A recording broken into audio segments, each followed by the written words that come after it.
ரீசெண்டாக கிரன்ச்ரோலில் புதுசாக ஒரு அனிமே சீரிஸோட தமிழ் டப்பிங்கை வந்து எடுத்துகிட்டு வந்திருக்காங்க.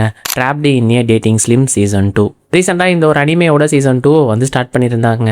ஜாப்பனீஸில் டோட்டலாக வந்து 3 எபிசோடு இருக்குது. இப்போ வந்து ஃபஸ்ட் எபிசோட வந்து தமிழ் டப்பிங் வந்து எடுத்துகிட்டு வந்திருக்காங்க. ஸோ வீக்லி வந்து ஒரு எபிசோடாக வந்து ரிலீஸ் பண்ணுவாங்க தமிழ் டப்பு. அதுவும் இல்லாமல் இந்த ஒரு அனிமையோட சீசன் 1 வந்து இருக்குங்க. டோட்டலாக வந்து 12 எபிசோடுமே வந்து கிரன்ச்ரோலில் வந்து தமிழ் டப்பிங்கில் வந்து இருக்குங்க. மார்வலோட மோஸ்ட் பாப்புலர் கேரக்டரான ஸ்பைடர்மேனோட ஒரு நியூ மாங்கா அடாப்டேஷன் வந்து வரப்போகிறதா அஃபிஷியலாக வந்து கன்ஃபார்ம் பண்ணியிருக்காங்க. ரீசெண்டாக மார்வல் அண்ட் கோடகாவா இவங்க 2 பேருமே வந்து பார்ட்னர்ஷிப் வச்சு இந்த ஒரு மாங்காவை வந்து எடுத்துகிட்டு வர போகிற மாதிரியும் இந்த இயர் வந்து எண்டில் வந்து ரிலீஸ் பண்ண போகிற மாதிரியும் கன்ஃபார்ம் பண்ணியிருக்காங்க.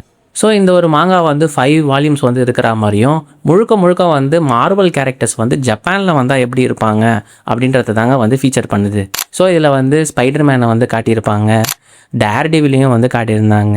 அதுவும் இல்லாமல் பனிஷரோட டிசைனையுமே வந்து ரொம்ப வந்து நல்லா பண்ணியிருந்தாங்க. ஃபைனலாக வந்து ஸ்பைடர் கன்னையும் வந்து காட்டியிருந்தாங்க. ஆல்ரெடி மார்வல்லேருந்து டெட்பூல் வந்து மாங்காவில் அடாப்டேஷன் ஆனார்.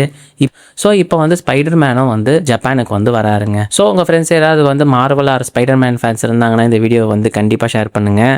இது போல் அனிமே அப்டேட்ஸ்க்கு சப்ஸ்கிரைப் ப்ளஸ் ஃபாலோ வந்து பண்ணிக்கோங்க. நெக்ஸ்ட் வீடியோவில் பார்ப்போங்க.